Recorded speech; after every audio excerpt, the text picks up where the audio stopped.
பீச்சுக்கு பேர் போன ஊர்ல இருந்துட்டு பீச் பிக்கிங் போலேன்னா எப்படிங்க? பீச் பிக்கிங் போலாமா? நாங்க இருக்க ஸ்டேட் வந்து ஜார்ஜியாங்க. இது வந்து பீச் ஸ்டேட்டுன்னுமே சொல்லுவாங்க.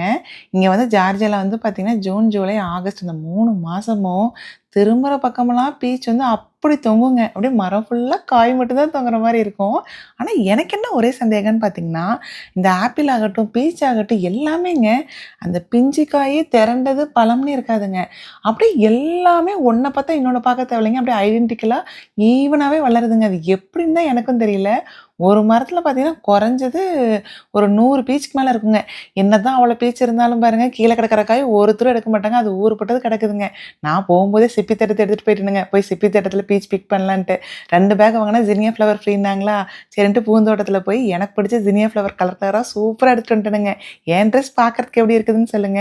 தோட்டத்தில என்னென்னலாம் அறுவடை பண்ணேன் அப்படின்னு சொல்லிட்டு, டீட்டெயில்டா லாங் வீடியோல போஸ்ட் பண்ணியிருக்கிறேங்க. கண்டிப்பா பாருங்க.